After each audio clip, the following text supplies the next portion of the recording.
the area of Black River, we expect significant storm surge, although the center is now expected to be somewhat of Black River, so this might have to be updated slightly, but Black River will also experience storm surge. Storm surge could get as high as 13 feet. That's high. 13 feet is a couple of stories high.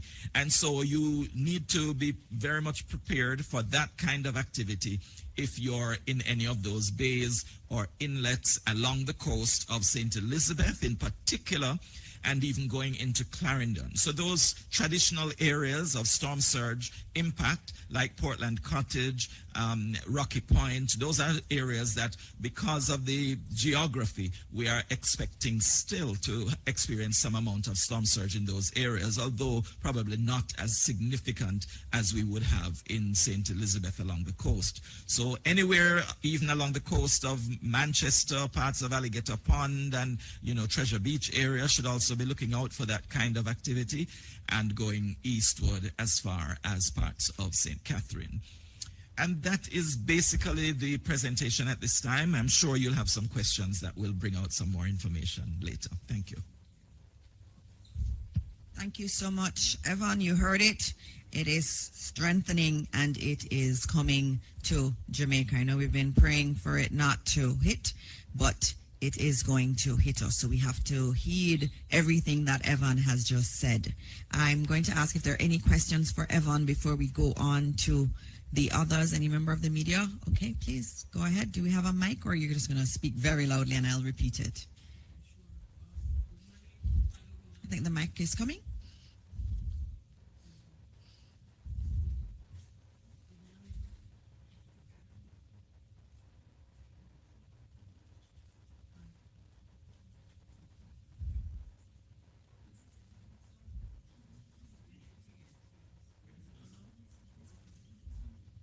You can just speak and I'll repeat the question.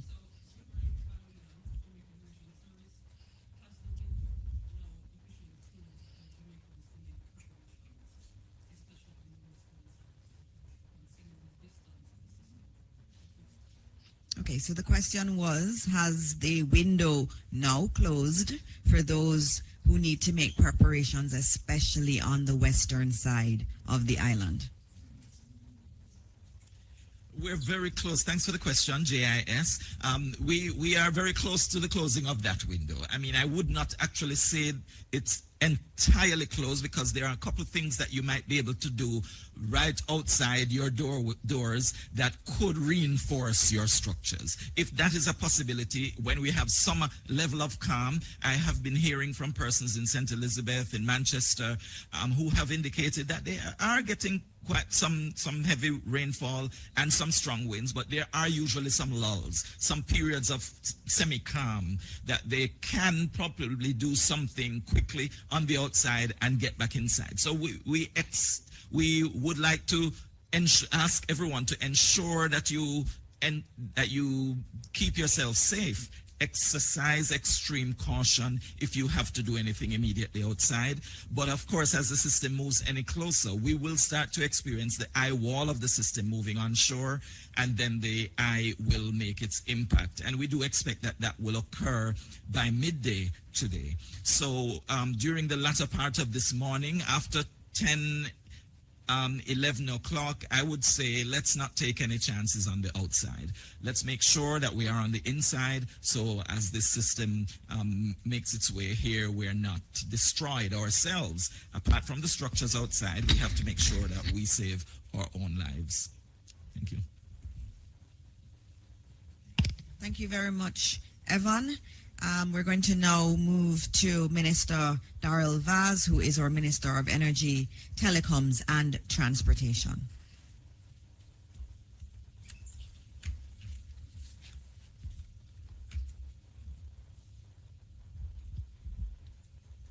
Morning, Jamaica. Prayers up.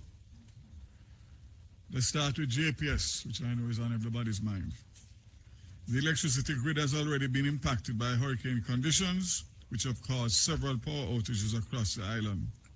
Several generation units, critical high voltage substations, transmission and distribution lines across the island have been forced out of service by the hurricane force winds and lightning. As a result, approximately 240,000 or 35% of JPS customers are without power. That's out of a possible 700,000. Mainly in the parishes of St. Elizabeth, Manchester, St. James, and Hanover. The status generation, there is adequate firm generation online to serve our customers. No renewables are available.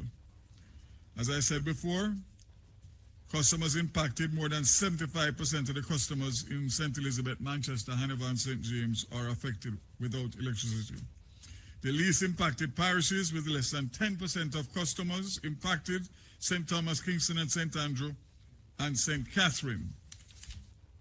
The majority of hospitals continue to be supplied with JPS power, except those in Manchester and St. Elizabeth, such as Black River, Mandeville, and Percy Junior Hospital.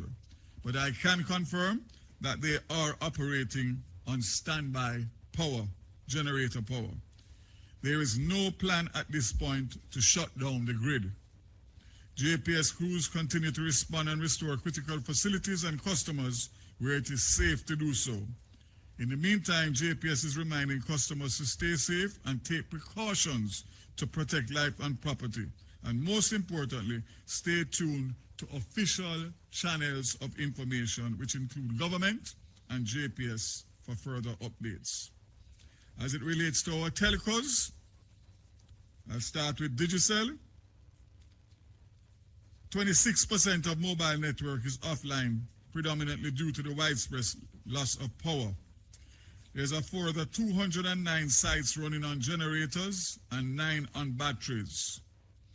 For fiber to home customers, we are seeing 20% customers offline due to no power in their homes.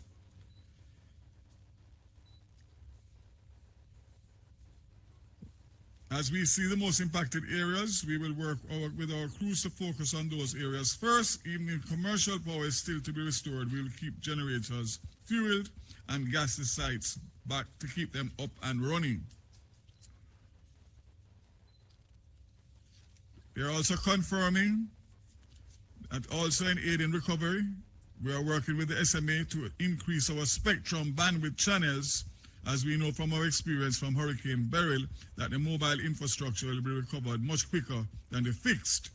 So just to indicate that I, this morning at 3 o'clock, signed licenses for additional spectrum for Flow, Liberty Caribbean, and I'm awaiting Digicel to give them the same. For Flow, I'm happy to say that Liberty Caribbean, operators of Flow, Jamaica, and Liberty Business is committed to playing its part for Jamaica to recover quickly from the inevitable damage following the passage of Hurricane Melissa. Again, with the spectrum that they have received, they will be bringing a new innovation, mobile connectivity via satellite, and facilitates SMS and text messages to areas affected in the aftermath of the storm. So this partnership promises to seamlessly enable 4G LTE mobile customers to send texts to their family and friends, even when the local network services may be interrupted. So that's huge, very huge. And this collaboration with Starlink reflects a deep commitment to the Caribbean and protecting Jamaica. So we look forward for that. And we also look forward for Digicel to do the same, which will give us a lot more ability to communicate and to recover as quickly as possible. This one is the big important one now, and that is the airports. Based on my consultations with PACAL and the Jamaica Civil Aviation Authority about the timeline for the Norman Manley International Airport to accommodate emergency relief flights after the passage of Hurricane Melissa, the assumption is that the system will leave Jamaica by the end of today, Tuesday, October 28th, and that the impact on the Norman Manley International Airport is not extensive.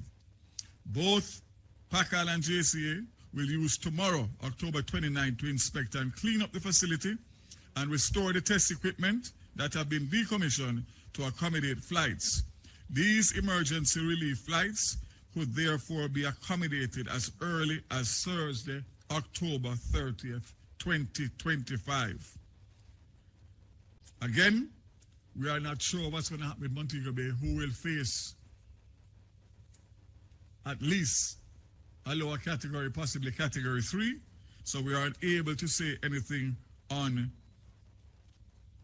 Sangster, but we know that it could have potential disabling impact for that airport.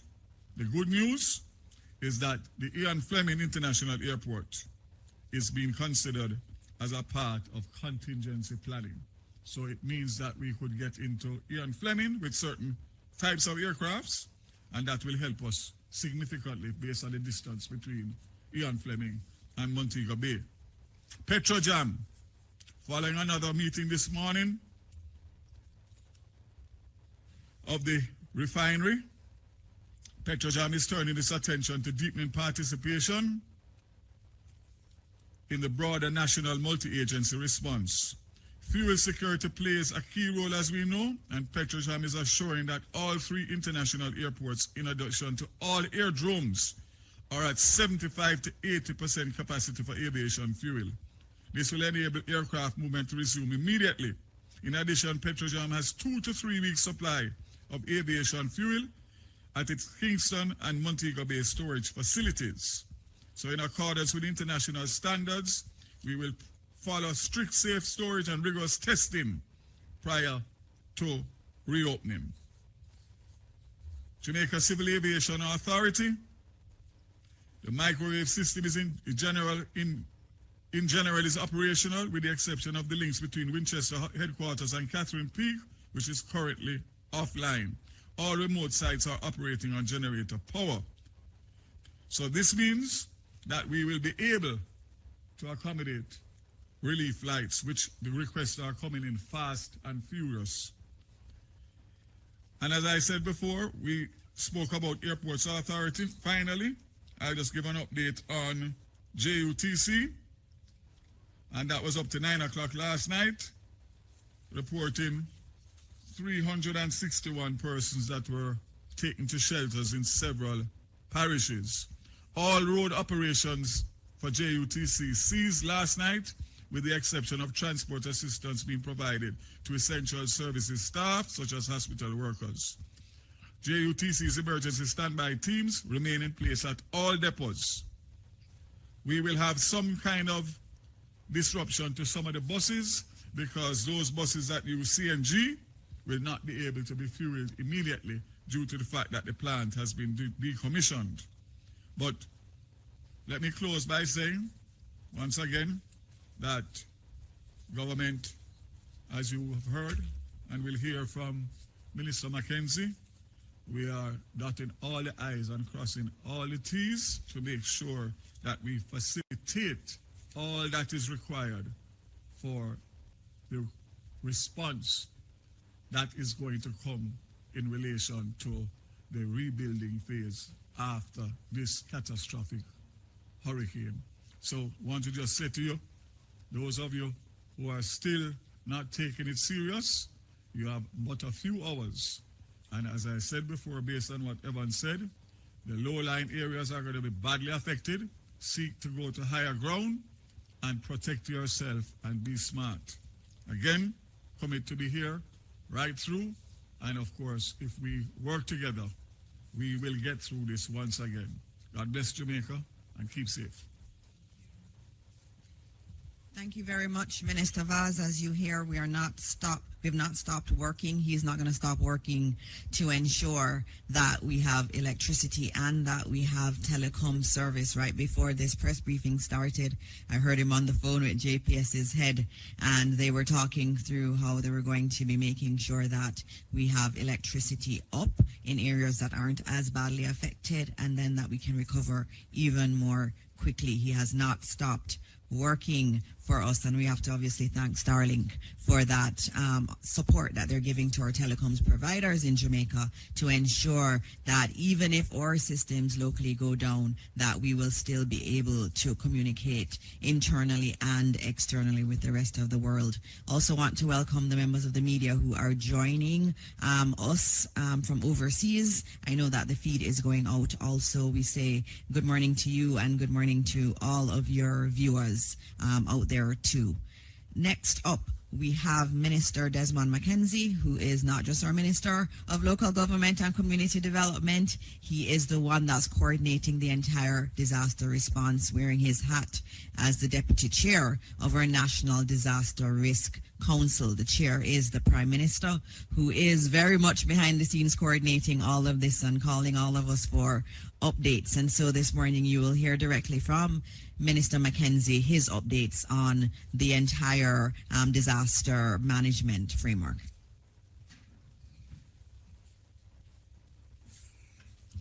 Thank you, Minister Dixon. Again, let me commend you on the sterling job that you've been doing in presiding over these very important press briefing. Minister Vaz, Evan Thompson, my PS, Director General Acting, other support staff, and I want to acknowledge the team.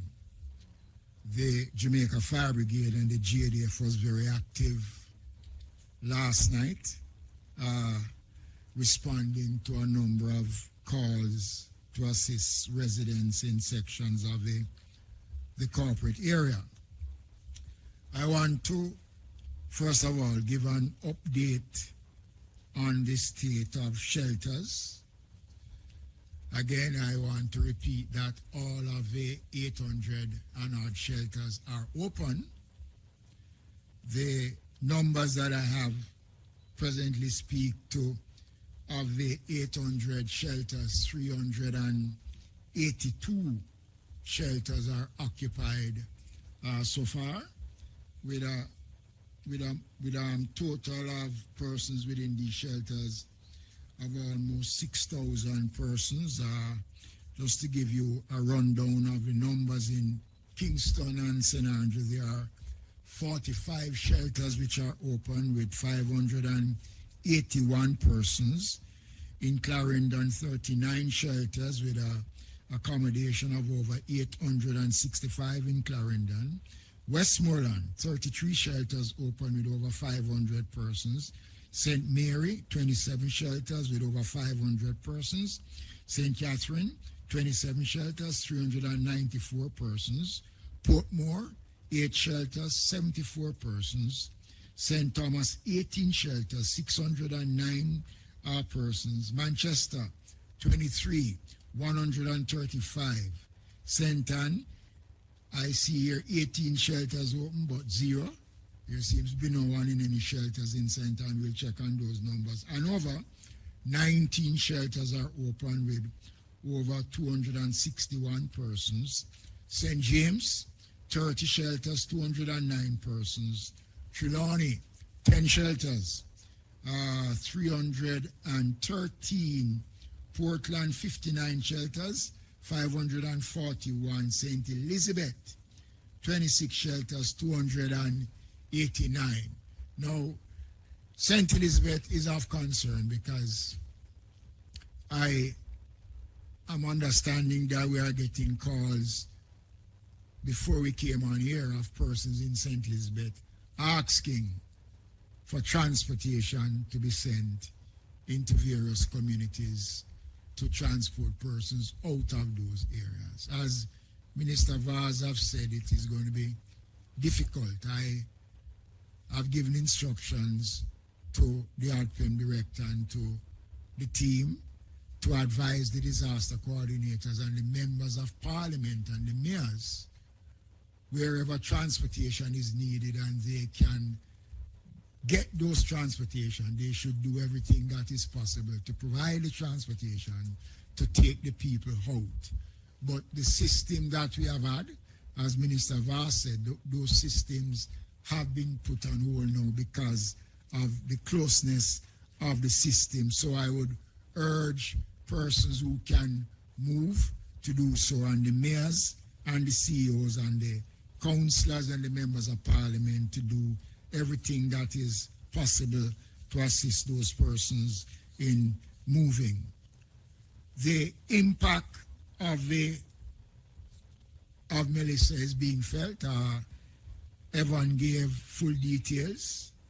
We are having reports of widespread impact across several parishes, which are seeing increased number of land slippage, flooding, fire, storm surge, and power outage.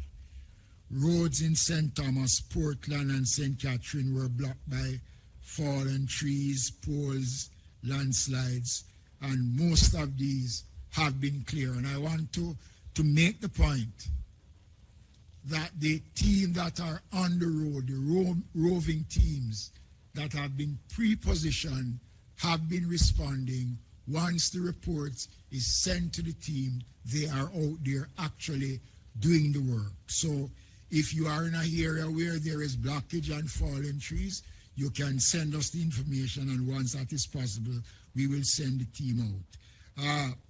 Minister Vaz, I see a report here, fire and GPS pole lines in certain sections. Storm surge affect Old Harbour Bay and other such communities. Caribbean Terrace is experiencing flooding, and I want to say that that is a community that I think we have to pay more attention to, because many years ago, when I was mayor, a section of Caribbean Terrace was devastated.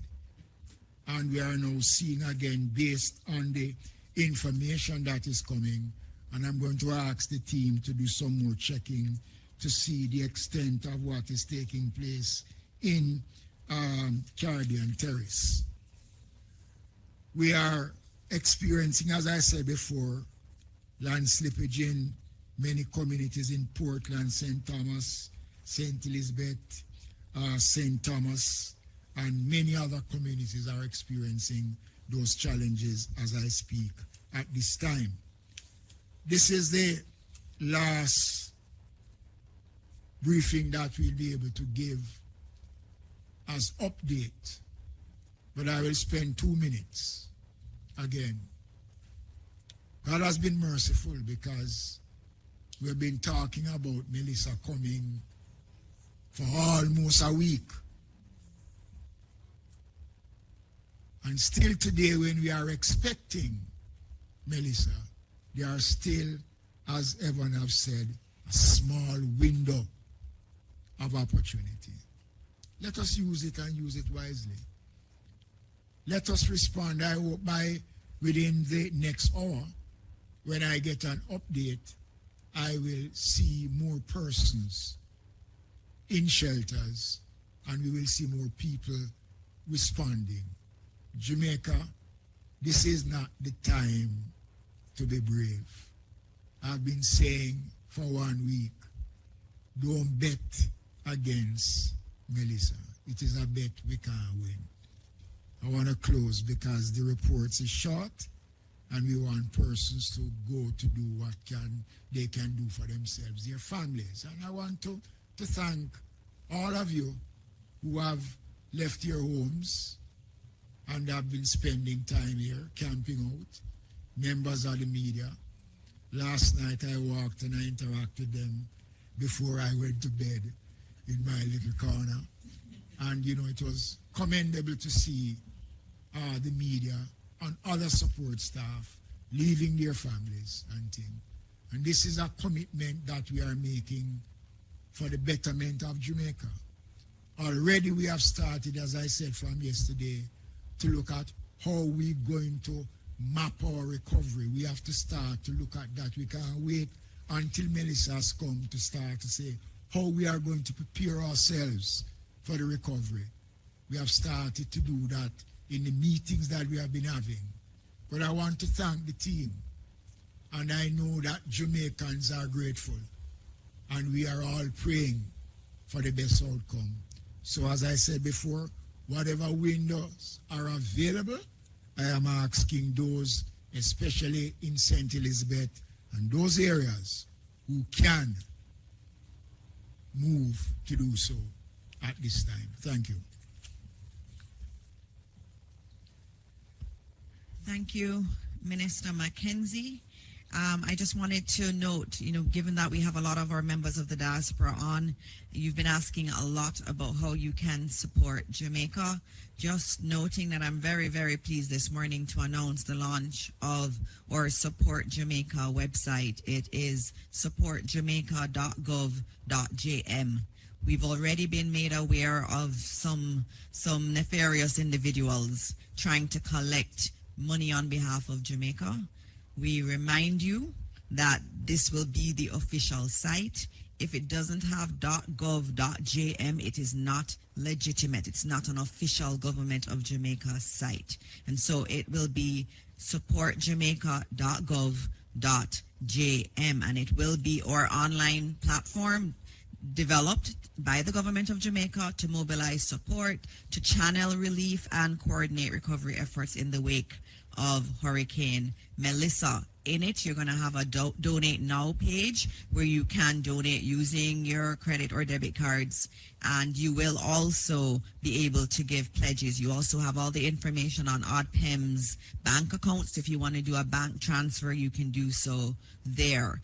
A new innovation on that site is that you will be able to give updates on emergencies. So if there's an issue that you see in your area, you want to upload a picture, maybe there is flooding, maybe there is a town that has been cut off, you can actually notify us through that website also. It also has an interactive shelter locator for those who may need it. Even if you have to help someone to find a shelter, please use it. It will give you all the shelters that are near you. You can actually put in what parish you're in or what area you're in, and you can geolocate.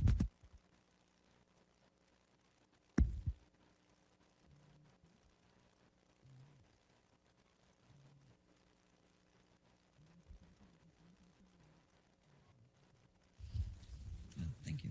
Thank you, Tony. All right. We had a quick power outage, but we are back up here. Just noting again that you can find shelters. They are on that site, supportjamaica.gov.jm. And so it is all about mobilizing resources. So it's a resource for those locally and also for those in the diaspora and anywhere in the world that wants to give support to Jamaica. Again, the website is supportjamaica.gov.jm, and it was created overnight, updated in basically a day. The developers spent a day working on it, and we want to thank them. And it was donated to us by Amber Group in consultation with other members of the team and other private sector partners. We are going to be opening up now for questions from the media.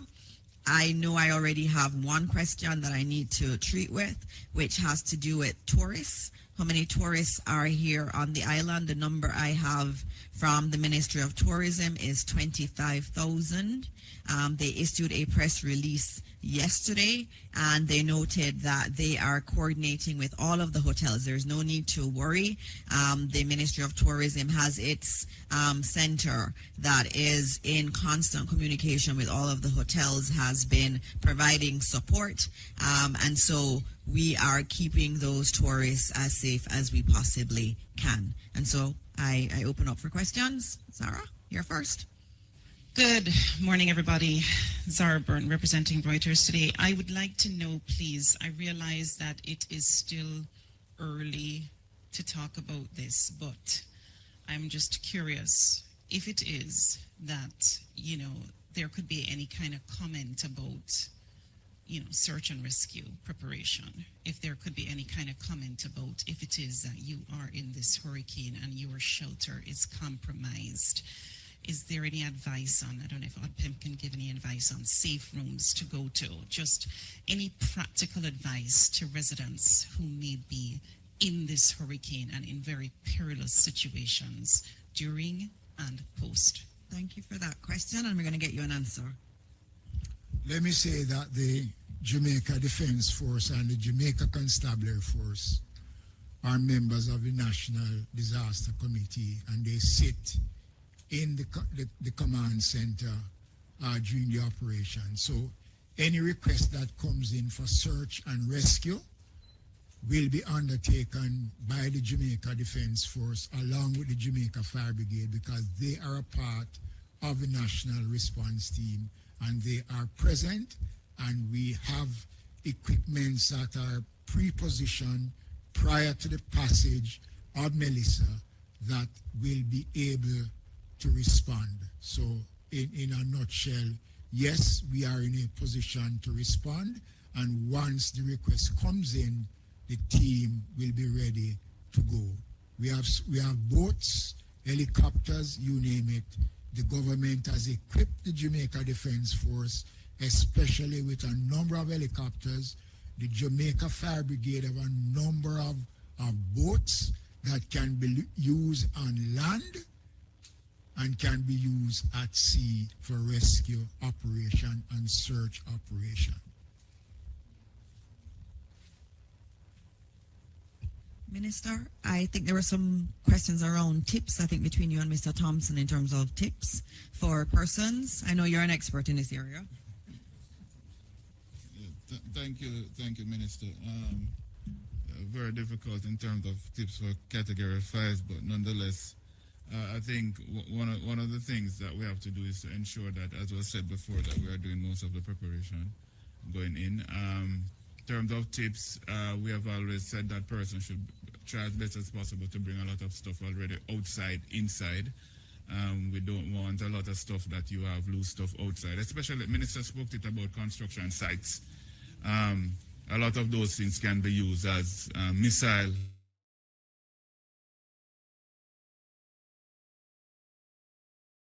animals. If you're inside, you stay in between walls that are not close to to your outer walls in terms of your structures, because if your structure is not sound enough, those will go. A little bit better, I think, for persons who have multi-story facility. If your roof goes, you can go on the lower part of your lower part of your building. Search and rescue component, the minister said it before. The teams are out there, but what we are saying in terms of tips as well, which was said before, and I will enforce it again, get into the shelters, because in terms of search and rescue, we can't do search and rescue in the heights of a system. Persons need to get away from the coastline, away from low-lying areas that are prone to flooding, and ensure that you are in safe, elevated areas to ensure that you are safe from all the dangers of coastal waters and riverine waters. And as best as possible, ensure that on the inside of your property, you're staying in between double walls. So if your outer wall goes, you're a little bit protected, and stay downstairs if you have a multi-story facility. Thank you. Okay, thank you, Mr. Thompson. Thank you, Minister Mackenzie. I think we're going to go to nationwide news now. Yes. Good morning, everyone. Mahiri Stewart, Nationwide News. Question for Minister Vaz. You oversee the energy, telecoms, and transport portfolio. Have you been receiving any reports of vandalism in any of those three sectors? Thank God, nothing so far, and I hope it remains that way. Nothing so far. All right, Television Jamaica. Yes, Minister Vaz, Andrew Chisholm from TVJ. Quickly checking on the JUTC buses. I think you mentioned that the CNG plant has been decommissioned, so I'm thinking that 60 or so about of the 93 buses that came in operate on CNG. So do you have enough CNG in place to operate those buses for a while, or is it that they're totally out of use for now? Yes. Prior to the hurricane, and in preparation for the hurricane, one of the requirements was for additional storage to be on location in case deliveries are not able, because the deliveries are done by road. So we took that into consideration. So I'm hoping that the plant will be able to be recommissioned in short order, but there may be, depending on the level of damage, some disruption in terms of the full fleet, but we will have enough to do what we need to do. Nationwide, once again, question to Evan Thompson. We know the effects that we're expecting in terms of the hurricane force winds and the tropical storm force winds on the outer side of Melissa, but in terms of the eye, because that's obviously going to pass through the country as well, what kind of conditions can persons expect during the eye of the hurricane? I know things are kind of calm now in certain areas. Are those persons within the eye supposed to expect similar conditions? Thanks. That's a very good question, Mahiri. It's important for us to understand what happens when the eye is expected to move across your area. First of all, the eye itself is a calm area in the center of the storm. So as that moves over, it will appear as if it's all done. It will be a clearing. There will be very little cloud cover. There will be very little wind. And so it will feel as though the storm has passed. And it's a good feeling. And so a number of persons would want to take the opportunity to get some quick repairs done, especially since the eye extends a few miles actually in diameter. So, you know, it would take a little while to pass over you, and you could have some time of break. But before the eye gets to you, you would have passed through one of the most intense parts of this hurricane. It means that you will experience wind speeds that are approaching 300 kilometers per hour. This is round about 185 miles per hour. That's what the system is packing as a Category 5 hurricane. And much of that will be within the eye wall. In that eye wall, which is that area that surrounds the eye, you will have that most intense wind speeds, but also the most torrential downpours of rainfall. So that area will pass from the coast right across as the eye moves. Of course, that is the protective area for the eye that moves along with it, all the way from the southwest of Jamaica to the north central part of the island. So you will experience those intense conditions before the calm, and then after that calm, you experience it once again, unfortunately, and the winds will be from the opposite direction. So if it was coming to you from the east, it will now come to you from the west after the eye. If it was from the north, it will come from the south after the eye passes. It's always from the opposite direction after the eye passes, and you have to prepare yourself for that.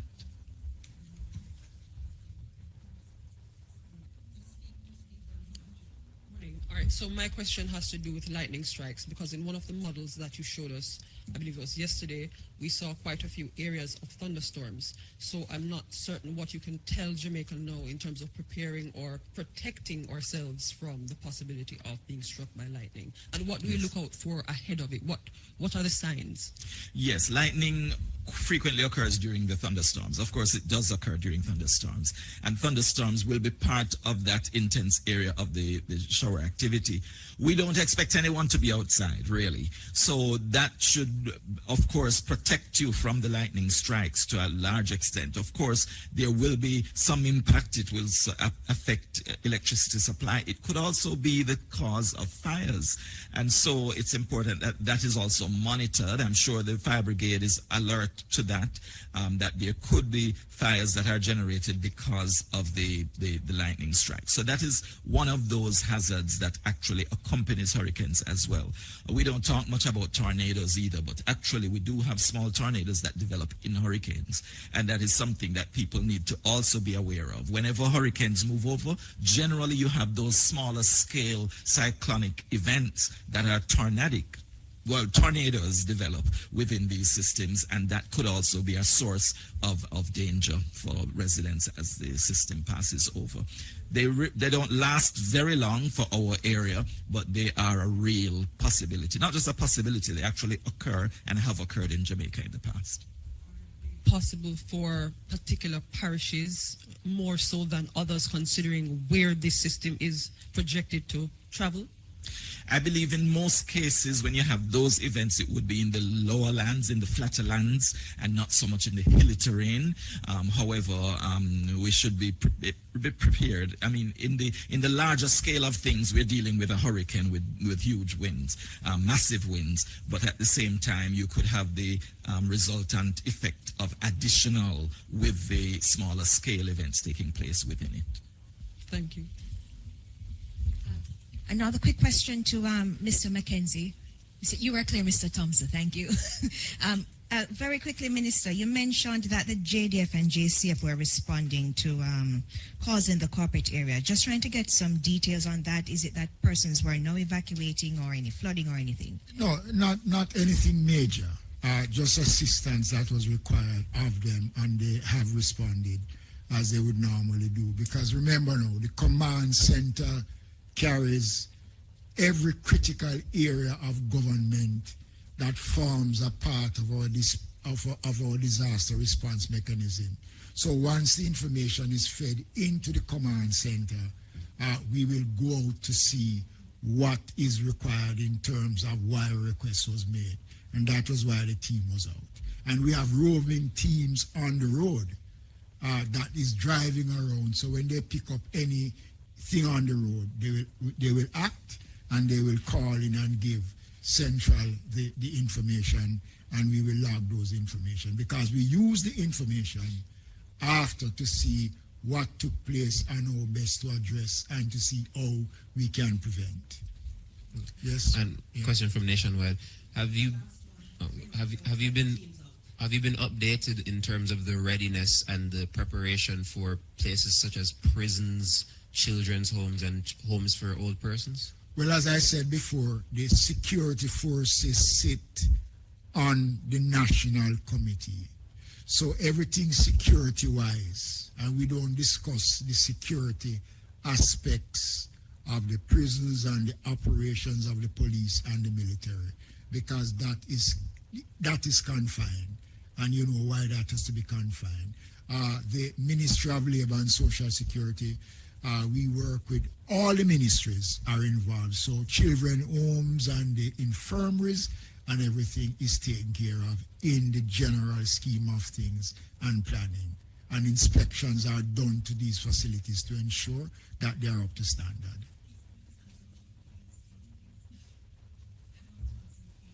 Ask you one more question. Could you just comment on why it is that at first we were facing a multi-day event, and now you're saying by this evening it will go? Could you just at least address that little thing? All right, we're going to have to, this has to be the last question, because we do have to get the teams who need to get home safely. And so this is the last question. And I think you had answered it, Evan, before, but come. Yes, this event has been multiple days that we've been experiencing it. This passing of the passage of the eye across the island will not be a full day. However, the entire event, we've been experiencing this for over a week, and this is part of the system that has been impacting us. It has been for a few days already, and will continue for another few days, because after the eye passes, we will have another maybe 2 days before we actually see a clearing. Right? Thank you. Thank you very much. So we are at the end of this press conference, just reminding everyone that if you want to support, we have international media that's streaming this live. If you want to support Jamaica, please go to supportjamaica.gov.jm. We're already receiving reports of flooding in St. Elizabeth. So all of you who are on the path that Evan has given us, please make sure you are getting to safety. It is becoming late to get to safety. The entire country is going to be affected. But as we said yesterday, we know we will get through this. Evan has said that this cloud and this wind and this rain will last for a couple days. But after that, we will rise again as a resilient Jamaican people. And so as we leave today, we continue to pray for this beautiful country. Pray for those who are in the path of Hurricane Melissa, that God will guide them and God will keep them safe. Thank you all, and God bless Jamaica, land we love.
you.